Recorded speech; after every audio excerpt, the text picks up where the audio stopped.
Hello, everyone. For those who are watching live and also on the recording, I am Amy Stone, and I am one of JMU's Additions Youth Advisors.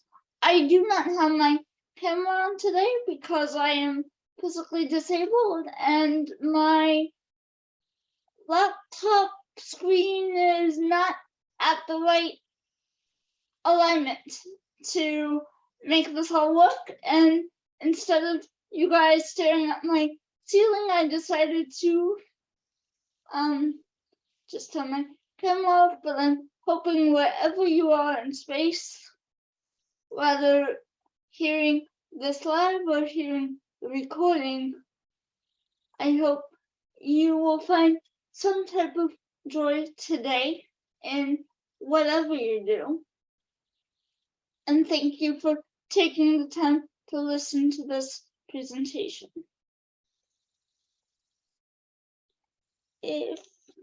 So this next slide is a disclaimer. I will be discussing things that are from my own life. However, I am hoping that the key concepts can be applied to your life. And also, for those who may listen to the recording, if you are one of our partners, I hope that you can use this knowledge and apply it to whoever you may be serving.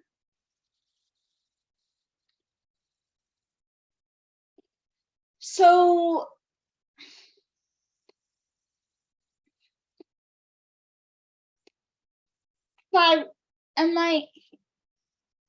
Maddie, jump in for me if I mix up the slides. But privacy, am I on the right track? Yep, what is privacy? We have the Webster definition and then the Amy Stone definition.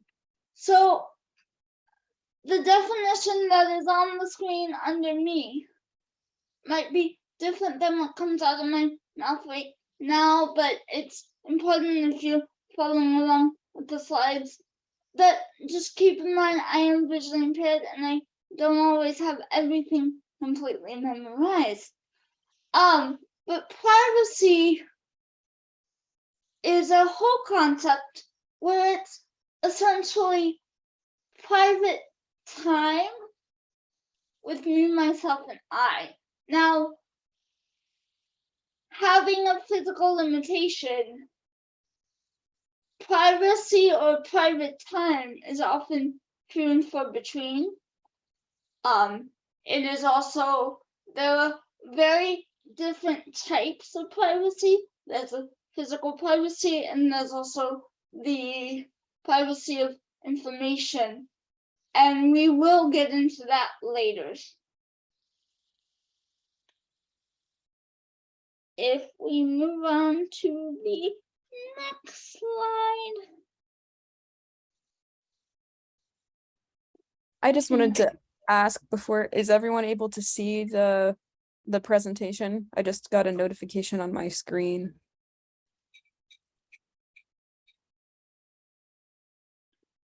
I know I can see it. Okay, thanks. Technically see it. Cool. I just can't read it, but I can see it. So, Maddie, do you mind helping us just read the slide off? Yep. These are different classifications of privacy, according to Amy, which include physical and emotional privacy. Physical privacy includes the act of providing space while providing assistance with activities of daily life, which include practices of consent, the use of gloves, and also that all physical contact is at my own discretion. On the emotional side, we have I get to choose who I share my emotional thoughts with. including having a private journal or answering more invasive questions at my own discretion. And second point is not everybody has to know what I'm feeling and why I'm feeling that way. So when you're dealing with physical things, especially with help assisting with ADLs, I'll say this, I've said this before and I'll say it again, please. There are reasons why glove practices exist. And please just take the 2 minutes to wear them. They definitely make me feel a whole lot more safe, especially if you're a caregiver and I haven't gotten a chance to build up that trust with you yet. For the emotional privacy or privacy of information, I need people to hear this. Not the information that's in my head, you do not have the right to know on your first day in the job. There might be something, I have some pretty thick walls that you will get to knock down brick by brick by brick. I'm not going to just be open with you on the first day. I'm sorry, but that's just the way it is right now. If you are working with a client that seems to be private, just wait for them. They will not. They do not have to, and they might not open up to you right away. Just because we're disabled does not mean that you have the right to everything in our life. If we move on to the next, something just popped up on my screen. I don't know what that is, but if we move on to the next slide. Can you help me on this title? Why is privacy important to me? So privacy is important for many reasons. A, I'm a fully functioning human being. And I say that. It is also important that if you're, no matter who you're with, privacy is always important to them when you're providing care. Privacy is important to me also because I'm 27 and I might want to engage in some activities that aren't, like, I have age appropriate activities that I like to engage in. So my room is my room, my room is my space. So knock on the door before you come in here, please. Maddie, I think there might be some other things on the slide that I'm missing. If you want to read those off, that would be awesome. Absolutely. The first point was talking about as somebody who has physical disabilities and for that reason doesn't have a lot of biomechanical control that makes it necessary at times to have people in your life to help you with living your life with your daily activities. That makes it even more important to put boundaries and policies and procedures in place in order to maintain autonomy. Secondly, that privacy is a part of dignity and independence. Additionally, ableism has created a pattern of not wanting to allow individuals with disabilities dignity of risk and the perception that we need to be constantly monitored for our own good. And finally, privacy is a human right protected by the Constitution.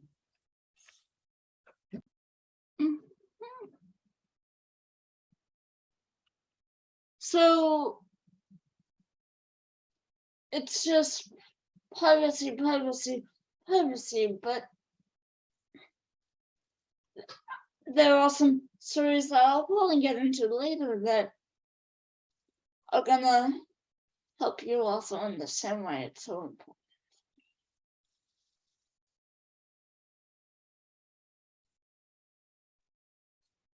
What's up here? Can you read the title? Facts on privacy.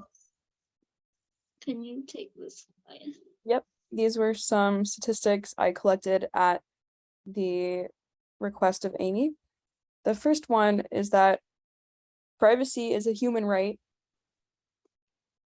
And that is a fact that is protected by both the US Constitution and also the United Nations under the Universal Human Rights publications that the United Nations has.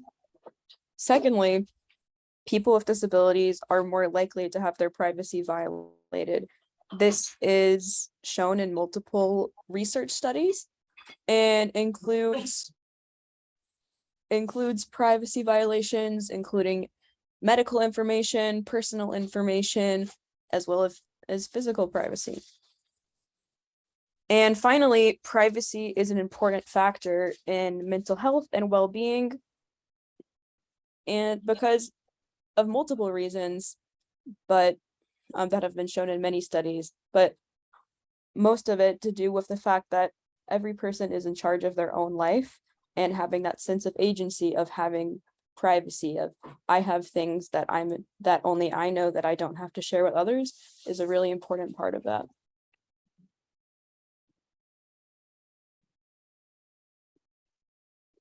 What is dignity of risk? Dignity of risk. And Nani, you may have to help me with more clinical definition here. But dignity of risk is mostly, to me, allowing me to make decisions that even if people might not think it's the best for me, allowing me to learn from the consequences, either good or bad. And I firmly believe that by taking control over someone's life who has a disability, you're taking away that dignity of risk.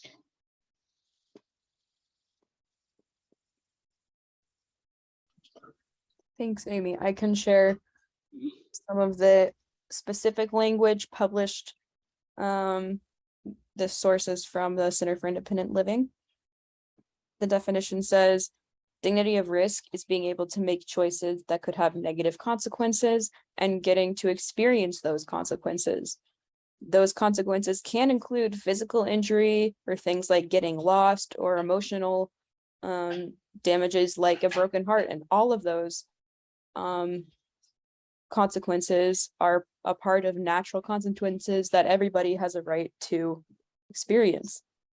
Why is this important? Because taking away a person's opportunity to experience and learn from their own choices can limit their freedom and their potential for independence. And also because facing consequences is a part of being human. So I have a very silly example of this. I was trying to clean my room today, and I got my power chair stuck in a blanket. I made that decision not even thinking straight because I was so focused on cleaning. And I had to deal with those risks 2 minutes later. I thought, I maybe should have waited for someone who's more able than I am to fix this, but I still had fun trying to figure it out. A lot of dignity and risk comes with also some problem solving. So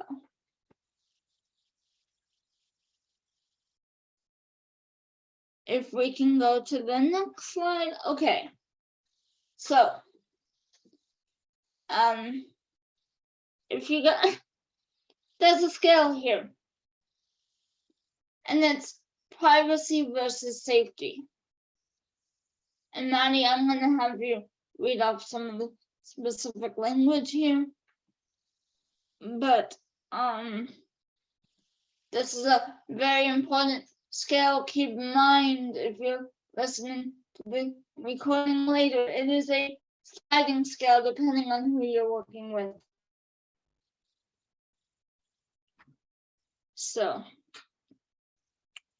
if you can just read the slides. Yes, the most important point on this slide that Amy mentioned is that we need to prioritize using the minimum amount of surveillance necessary to keep someone safe. And that is the way that we can balance safety and privacy. Not all information about a person is necessary in order to keep them safe and healthy, and not all context requires supervision or monitoring in the same way. Additionally, there can be other options that allow for safety to stay in place while also allowing more privacy. For example, if a friend or another person is authorized by the disabled individual to take over caregiving in a certain context, then other caregivers should respect the disabled individual's choices and let that other person take over in that context. So remember, depending on who it is and what the context is, taking over caregiving does not always mean taking over ADLs, but it could mean taking over positional changes. So that's important too. Not all of my friends can do ADLs with me. / not all my friends should be doing ADLs with me.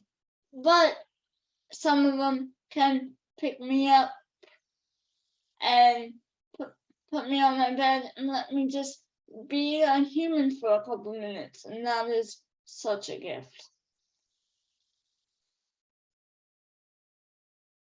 So if we go on to the next slide. Okay, so barriers, right? Bubbles equal barriers, yeah? I'm gonna have you read some of these off. Maddie, I don't have these memorized. Yep. Some challenges to maintaining privacy include a lack of a private space, like your own room, your own area, or independent housing. Also transportation, a lack of autonomy, ableism, societal views about what disabled people should be able to control and what information they owe to others, as well as personal or family dynamics, caregiving needs, whether they be met or unmet, lack of respect for personal space, over concern about an individual, and infantilization, which is more common with disabled people. If we go forward to the next slide. And where are we here? Physical space. Okay, my room is my space, but I know there's specific things on here that we want to make sure we cover. Please ask permission before entering my bedroom or touching any of my possessions. There's some story examples here, such as using the person's bed or removing possessions, as some cues for you, Amy. So legitimately, a couple of summers ago, I had a caregiver that would go on my bed and just fall asleep without asking. And that was a huge privacy violation for me, and it was very, very aggravating. I've also had people try to get on my, this is a different one. The same caregiver decided that it was okay to jump on my Facebook and try and like do stuff on there. So my room is my room, my space is my space. Do not touch things unless I authorize you, please. And that goes for if you're working with any other client, please do not touch things unless they authorize you. If they are not able to authorize, always try and go to their next of kin or POA or whoever they've, if anyone's ever said to you, if I can't authorize, go to this person, I would suggest you go to that person in that scenario. The second point says seeking independent housing to gain more privacy, and independent housing puts me in control of my environment. So, one of the biggest dreams of mine is to seek independent housing, and I am trying my best to figure that out. But it just gives me a certain level of control over my environment. And there are certain factors that will not be in my own personal place that are in my current situation I'm in living with my parents, aka my parents have a puppy that is not coming with me. So I'll be able to take a little bit more control over my environment that way.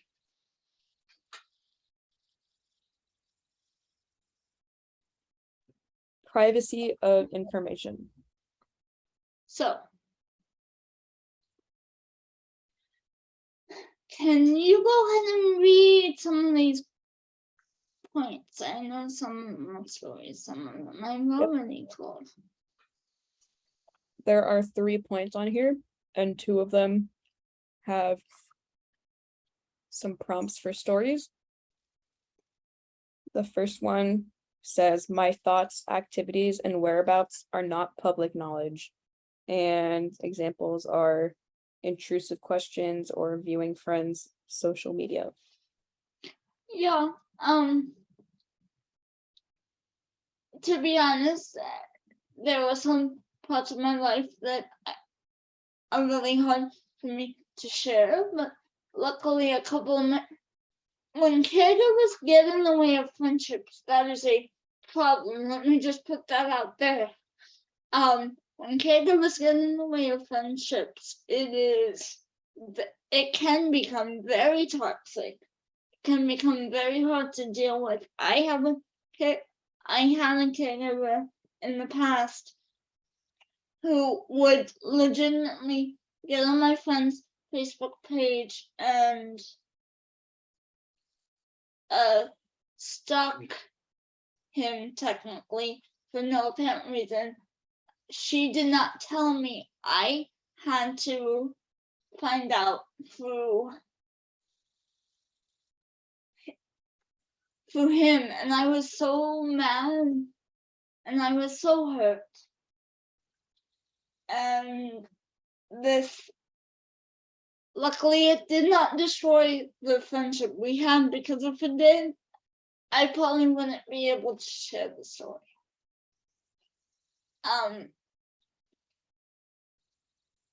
This type of stuff is why privacy is important,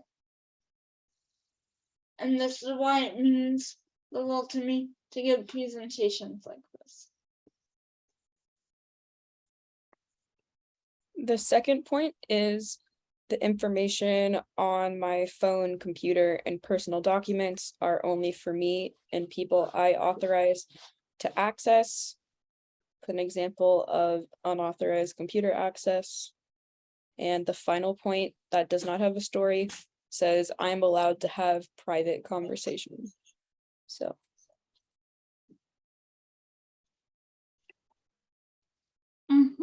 So, yeah, it's called, I have stuff on my computer that I do not want other people to see, technically.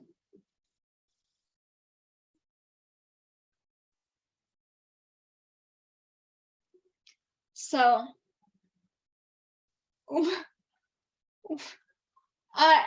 if we move on to the next slide, that might be a good thing. What do we have here? This is the final slide that says strategies for privacy, with a list of strategies here. Can you do me a favor and read those off and then I'll add to them? Yep. Some points are self-advocacy, finding safety methods that require minimal human monitoring, such as having a phone to call for help rather than having someone observing you, or maintaining your caregiving schedules in a way that will facilitate your privacy. Additionally, having policies with your caregivers, family, and others. For example, saying things like, I'll text you when I need you, rather than having the person always providing supervision, or saying, when this person is with me, please do not interrupt. Additionally, prohibiting people from touching my phone or computer, having a private password, not allowing anyone to stand over my shoulder when I'm going on my phone or computer, and when I'm home alone, keeping all the doors locked and announcing yourself when you enter so I know who you are. Finding private ways of self-expression that are only mine. Some examples are journaling, like you could do video journaling. There's also other methods like exercise or music, or going to therapy where you're able to share your thoughts to a therapist, and those don't have to be shared with other people in your life. And finally, defining a physical space that's only mine, while still including mechanisms for safety.